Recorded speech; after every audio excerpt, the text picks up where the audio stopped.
मुझे कोई ऐसा व्यक्ति बोलता परमेश्वर ने मुझसे बातचीत किया और मैं देखता हूं वह अपनी आय का 10वां हिस्सा देता ही नहीं है, मैं नहीं मानता हूं परमेश्वर उससे बातचीत करता है। नेवर, कभी भी नहीं करेगा।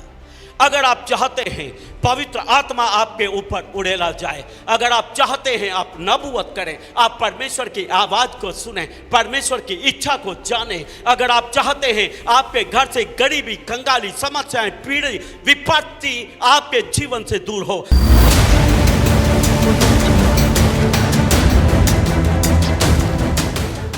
सचमुच में परमेश्वर चाहता है कि वो हमारे जीवनों को आशीषित करे, हमारे परिवारों को आशीषित करे, हमारे बिजनेस को, कारोबार को, हमारी सैलरी को आशीषित करे।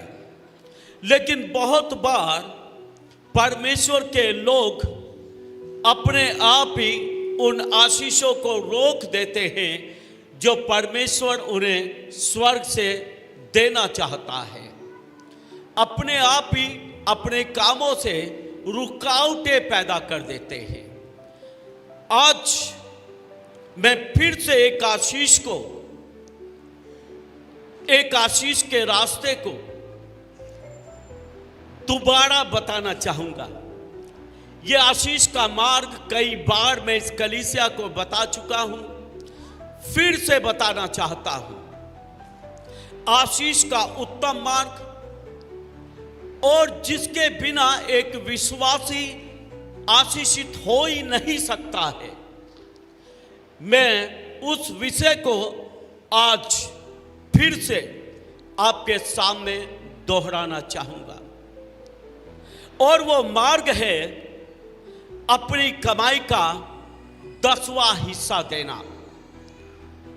अपनी कमाई का 10वां हिस्सा देना ये एक पवित्र सेवा है, ये एक सामर्थी सेवा है जिसके द्वारा एक विश्वासी स्वर्ग के झरोकों को अपने लिए खोलता है। मैं आपको बताना चाहता हूं, जो कुछ एक मसीह व्यक्ति के जीवन में आता है वो ऊपर से आता है, स्वर्ग से आता है, जहां हमारा परमेश्वर विराजमान है, जहां से वो हम सभी के मनों और जीवनों पर दृष्टि करता है। वहां से वो आशीषों की वर्षा हमारे जीवन में करता है। और बाइबल बोलती है ये स्वर्ग के झरोखे, ये स्वर्ग के रास्ते, ये स्वर्ग के दरवाजे उन लोगों के लिए खुलते हैं जो अपनी आय का, अपनी कमाई का 10वां हिस्सा प्रभु के राज्य में बोते हैं। प्रभु के राज्य में अपनी आय का 10वां हिस्सा देना आपके लिए खुशहाली का रास्ता खोलता है। कमाई का 10वां हिस्सा देना आपकी चंगाई के लिए रास्ता खोलता है। कमाई का 10वां हिस्सा देना आपकी बढ़ती के रास्ते खोलता है। और जब एक विश्वासी अपनी कमाई का 10वां हिस्सा देना बंद कर देता है, जब वो अपनी कमाई का 10वां हिस्सा प्रभु की सेवा में नहीं देता है, वही विश्वासी अपने लिए बदहाली का, दुखों का, बीमारियों का, समस्याओं का रास्ता अपने आप खोलता है। मैं आपको बताना चाहता हूं, बाइबल में लिखा है हर एक भला काम ऊपर से आता है। मतलब चंगाई, छुटकारा, बढ़ती आशीष, बरकत सब ऊपर से आते हैं। परमेश्वर किसी को बीमार नहीं करता, परमेश्वर किसी को समस्या में, दुख में नहीं डालता। शैतान है जो एक मनुष्य को परीक्षाओं में डालता है, दुखों में डालता है और समस्याओं में डालता है। और शैतान एक विश्वासी को दुख और समस्या और घटी में डालने के लिए सबसे पहले उसके कानों में भरता है कि तू दसवांश नहीं देना है, तू अपनी कमाई का 10वां हिस्सा नहीं देना है, क्योंकि शैतान जानता है जब कोई अपनी कमाई का 10वां हिस्सा परमेश्वर के राज्य में बोएगा, परमेश्वर स्वर्ग के झरों के खोलकर उसके जीवन में आशीषों की वर्षा करेगा। और शैतान नहीं चाहता है कि एक विश्वासी परमेश्वर के राज्य में अपने 10वें हिस्से को बोए और अपने लिए आशीषों के रास्ते को खोल ले। 10वां हिस्सा कुछ भी नहीं है। आप 100 रुपया दिन में कमाते हैं, उसका 10वां हिस्सा 10 रुपया बैठता है। 100 में से 10 रुपया देना प्रभु के लिए बहुत छोटी सी बात है। आप 1000 रुपया दिन में कमाते हैं, 1000 का 10वां हिस्सा केवल 100 रुपये बैठता है। 100 रुपया प्रभु के राज्य में बोना कोई बड़ी बात नहीं है। मैं आपको बता दूं, ऐसे ऐसे लोग भी हमारे चर्च में हैं जो अपनी कमाई का 20वां हिस्सा, 30वां हिस्सा, अपनी कमाई का 50%, अपनी कमाई का 100 का 100% भी प्रभु के राज्य में बोते हैं। आमीन। ऐसे लोग भी मेरे पास हैं, मैं आपको बता दूं, ऐसे लोग भी हैं। और आप उनके जीवन को देखेंगे तो स्वर्गीय आशीषें उनके जीवन में हैं, स्वर्गीय आशीषें उनके परिवारों में है, बढ़ती उनकी है, आनंद छुटकारा उनका है। आमीन। आज जब मैं इन वचनों को आपके सामने रखता हूं, इनको कील की तरह अपने हृदयों में गाड़ लें, ताकि आने वाले समय में आपका जीवन, आपका परिवार, आपके बच्चे आशीषित बने रहें। हम पढ़ेंगे मलाकी की पुस्तक अध्याय 3, उसका 8 से लेकर 12 तक पढ़ेंगे।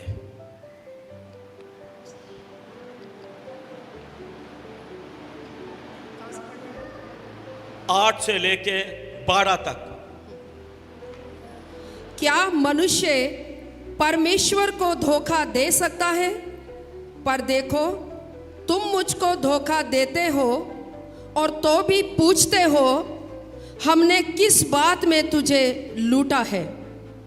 दशमांश और उठाने की भेंटों में तुम पर भारी शाप पड़ा है, क्योंकि तुम मुझे लूटते हो, वरन सारी जाति ऐसा करती है। सारे दशमांश भंडार में ले आओ कि मेरे भवन में भोजन वस्तु रहे। और सेनाओं का यहोवा यह कहता है कि ऐसा करके मुझे परखो कि मैं आकाश के झरोखे तुम्हारे लिए खोलकर तुम्हारे ऊपर अपरंपार आशीष की वर्षा करता हूँ कि नहीं। मैं तुम्हारे लिए नाश करने वाले को ऐसा घुड़कूंगा कि वह तुम्हारी भूमि की उपज नष्ट ना करेगा, और तुम्हारी दाखलताओं के फल कच्चे ना गिरेंगे। सेनाओं के यहोवा का यही वचन है। तब सारी जातियां तुमको धन्य कहेंगी, क्योंकि तुम्हारा देश मनोहर देश होगा। सेनाओं के यहोवा का यही वचन है। आमीन। आमीन। जोरदार ताली वचन के लिए। यहां पर परमेश्वर बोलता है, अपने लोगों को उलाहना देता है, बोलता है तुमने मुझे धोखा दिया है, तुम धोखेबाज हो। बोलता है तुम मुझे लूटते हो, तुम लुटेरे हो। वचन को ध्यान से आपने सुना होगा, लिखा है तुम मुझे लूटते हो और तो भी पूछते हो हमने तुझे किस बातों में लूटा है। एक तो लूटना, एक तो बुराई करना, फिर पूछना हमने तेरा क्या बुरा किया है, हमने तेरा क्या लूटा है। यहां परमेश्वर उलाहना दे रहा है, तुम मुझे लूटते हो और फिर मुझे पूछते हो। एक बुरी बात, परमेश्वर को पीड़ा देने वाली बात, फिर भी परमेश्वर सहनशीलता के साथ बोलता है तुमने मुझे दसवांश में लूटा है। मतलब अपनी कमाई का 10वां हिस्सा ना देना परमेश्वर को लूटना है। मैं आपको बता दूं, जब एक मनुष्य दूसरे मनुष्य को लूटता है, उसका गुनाह भी बड़ा है और उसका दंड परमेश्वर उसको देगा, क्योंकि उसने किसी मनुष्य को लूटा है। लेकिन यहां पर तो बोलता है तुमने मुझे लूटा है, मतलब मनुष्यों ने परमेश्वर को लूटा है। जब मनुष्य को लूटने वाले को दंड मिलेगा, तो क्या परमेश्वर के लूटने वाले को दंड नहीं मिलेगा? मिलेगा। बाइबल में लिखा है, यदि मनुष्य के खिलाफ पाप करे तो उसे परमेश्वर क्षमा करेगा, लेकिन कोई परमेश्वर के खिलाफ ही पाप करे तो उसे कौन क्षमा करेगा? मतलब परमेश्वर को लूटना और फिर उसकी क्षमा की आशा करना, ये असंभव है। ये असंभव है। परमेश्वर अपने खिलाफ अपराध करने वालों को नहीं छोड़ेगा, नहीं बख्शेगा। ये गहरा अपराध है जिसको लोग मामूली बात समझते हैं, बहाने होते हैं। हमने तो इकट्ठी बच्चों की फीस भर दी जी, हमने तो मकान का 3 महीने का रुका हुआ किराया दे दिया जी, हमारे यहाँ तो इस महीने कोई फंक्शन आ गया जी, हमारा तो पैसा खत्म हो गया, खर्च हो गया जी, अब हम दसवांश कहां से दें? आप अपने दुनियावी कामों को नहीं रोक सकते हैं, लेकिन आप परमेश्वर को लूट सकते हैं। ये कितने बड़े साहस की बात है, ये कितनी बड़ी हिम्मत की बात है। इस काम को करने की हिम्मत 30 सालों में मेरी कभी भी नहीं हुई है। और मैं सोचता हूं विश्वासी कैसे इतनी बड़ी हिम्मत कर लेता है कि वो परमेश्वर को लूटता है, परमेश्वर को लूटता है। यही कारण है एक विश्वासी के जीवन में चंगाई का ना आना, यही कारण है एक विश्वासी का छुटकारा ना होना, यही कारण है विश्वासी के जीवन से गरीबी का ना जाना। यही कारण है कि परमेश्वर के लोग समस्याओं में तड़पते रहते हैं, पीड़ाओं में तड़पते रहते हैं। लेकिन दुख की बात यह है कि परमेश्वर के लोग अपनी कमाई का 10वां हिस्सा अपने परमेश्वर को देना नहीं चाहते हैं। मैं आपको बताना चाहता हूं, ये दसवांश ना देना आपके लिए स्वर्ग के दरवाजों को बंद करता है, आपकी आशीषों को बंद करता है। चाहे कुछ भी हो, पहले दसवांश देना है। खर्चा कितना भी हो, पहले दसवांश देना है, उसके बाद ही वो आपका है। आप उसे चाहे जहां खर्च कर सकते हैं, चाहे जहां खर्च नहीं कर सकते हैं, आपकी मर्जी है, लेकिन दसवांश तो आपका नहीं। बाइबल साफ साफ बोलती है दसवांश तो परमेश्वर का ही है, दसवांश तो परमेश्वर का ही है। लोग लोगों को लूट लेते हैं। लूट सकता है पिस्तौल दिखा के, छुरी दिखा के, एक आदमी को डरा सकता, लूट सकता है। लेकिन सर्वशक्तिमान परमेश्वर को लोग कितनी आसानी से लूट लेते हैं, कितनी आसानी से। बोलता है तुम मुझे लूटते हो, और आगे लिखा है इस कारण तुम पर भारी शराब पड़ा है। भारी शराब, चंगा ना होने का, भारी शराब गरीबी का, कंगाली का, संकटों का, विपत्तियों का एक भारी शराब पड़ा है।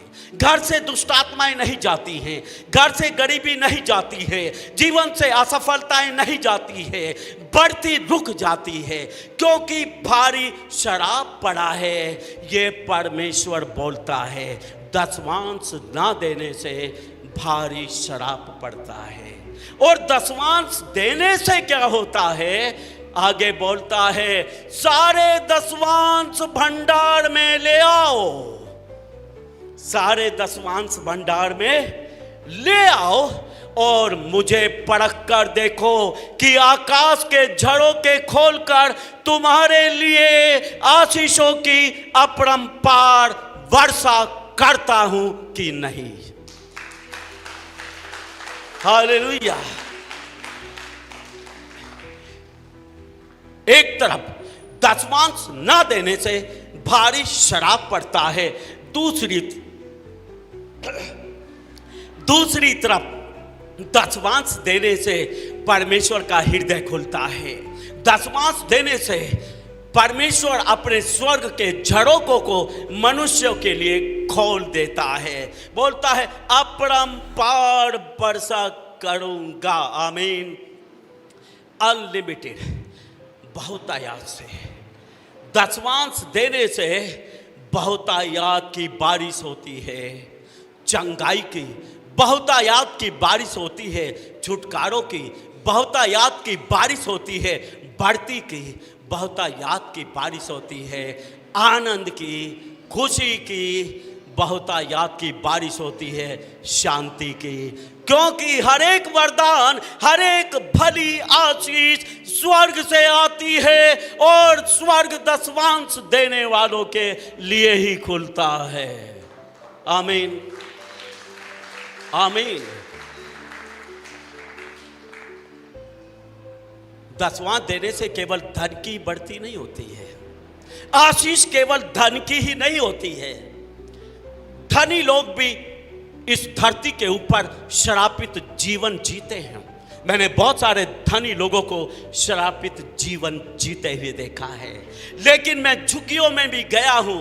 विश्वासी परिवार एक झुग्गी में बड़े आनंद के साथ समय को बिताता है, परमेश्वर का धन्यवाद करते हुए समय को बिताता है। उनके बच्चे परमेश्वर के भक्त हैं, उनके बच्चे प्रभु की आज्ञाओं पर चलते हैं, उनके बच्चों के जीवन में कोई आवारागर्दी नहीं, कुछ भी गलत नहीं, एक मसीह का आशीषित जीवन जीते हैं। वो परिवार आशीषित है। उनके घरों में मैं गया हूँ, झुग्गियों में भी मैं गया हूँ। मैं जाकर बैठा और मैंने वहाँ देखा परमेश्वर की उपस्थिति को, मैंने उनको देखा। वो परमेश्वर के आशीषित लोग हैं। Hallelujah, hallelujah.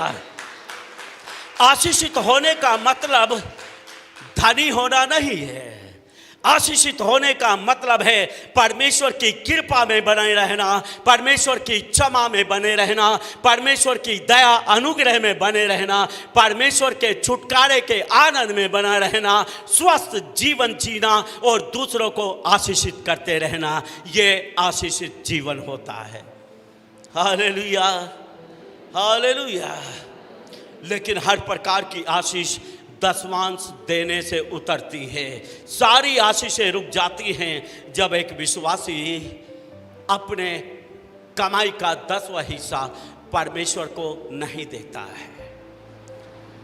यहां पर लिखा है, तुम्हारे लिए नाश करने वाले को ऐसा घुड़कूंगा। जब आप अपनी कमाई का 10वां हिस्सा देते हैं तब परमेश्वर नाश करने वाले को आपके लिए घुड़कता है, बीमारी को आपके लिए घुड़कता है, समस्याओं को आपके लिए घुड़कता है, पीड़ाओं को, विपत्तियों को आपके लिए घुड़कता है जब आप 10वां हिस्सा देते हैं। और जब परमेश्वर बीमारी को घुड़ के बीमारी ठहरेगी नहीं, जब परमेश्वर दुष्ट आत्माओं को घुड़ के दुष्ट आत्माएं ठहरेंगी नहीं, क्योंकि उनको घुड़कने वाला परमेश्वर है। Hallelujah, hallelujah. लेकिन किन के लिए घुड़कूंगा बोलता है? जो 10वां हिस्सा अपनी कमाई का देते हैं। आमीन। फिर लिखा, तुम्हारी दाखलता के फल कच्चे नहीं गिरेंगे, आपकी योजनाएं अधूरी नहीं रहेंगी, आपके काम अधूरे नहीं रहेंगे। परमेश्वर आपके हर एक काम को पूरा करेगा अगर आप सबसे पहले परमेश्वर का 10वां हिस्सा अपनी कमाई में से निकाल कर रखेंगे। आमीन, आमीन। मैं आपको बता दूं, मेरी पत्नी जब से मेरी शादी हुई तब से लेकर आज तक कोई महीना ऐसा नहीं गया जब उसने अपनी कमाई का 10वां हिस्सा ना दिया हो। हालेलुया। मेरे बच्चे अपनी कमाई का 10वां हिस्सा देते हैं, कमाते नहीं हैं, फिर भी अभी पढ़ाई कर रहे हैं, कमा सकते हैं। बेटा भी 1.5-2 लाख रुपया आज भी कमा सकता है, लेकिन अगली पढ़ाई को कर रहा है। अभी अगली पढ़ाई को कर रहे हैं, कमाते तो नहीं हैं, लेकिन जो जेब खर्ची हमसे लेते हैं, जो जेब खर्ची हम उनको देते हैं, उसमें से अपना 10वां हिस्सा वो परमेश्वर को देते हैं। आमीन। जब मेरा बच्चा छोटा सा ही था तभी से उनको सिखाया 10वां हिस्सा देना। जब उनको होश भी नहीं थी दसवांश की, तब उनके पैसों का 10वांश हम निकाल कर दिया करते थे। जब होश संभाली तब हमने उनको 10वां हिस्सा देना सिखाया, और उनका रिकॉर्ड है, उन्होंने हमेशा अपनी कमाई का 10वां हिस्सा दिया है। आमीन, आमीन। इसीलिए दोनों बच्चे काबिल हैं, हाई क्वालिफाइड हैं, और परमेश्वर का डर मानते हैं, और परमेश्वर का गहरा अभिषेक दोनों बच्चों के ऊपर है, क्योंकि उन्होंने अपने लिए स्वर्ग के झरोकों को खोला हुआ है। हालेलुया।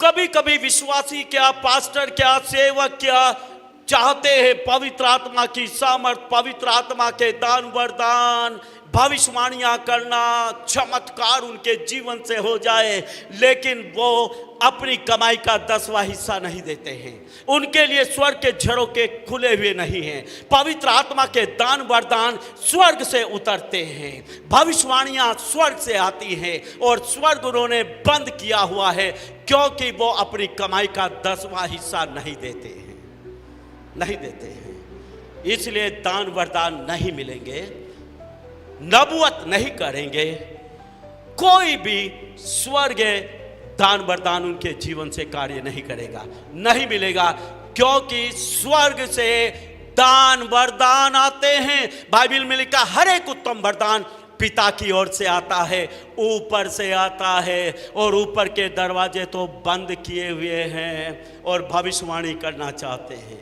चंगाइयाँ करना चाहते हैं, छुटकारा देना चाहते हैं। इट इज इम्पॉसिबल, ये असंभव है। अगर स्वर्ग नहीं खुला हुआ है, दान वरदान आपके जीवन से कार्य नहीं करेंगे। स्वर्ग नहीं खुला हुआ है, पवित्र आत्मा आपसे बातें नहीं करेगा। बहुत सारे लोग मुझे पूछते हैं, पास्टर जी परमेश्वर कैसे बातें करता है, हमें भी जरा बताओ परमेश्वर कैसे बातें करता है।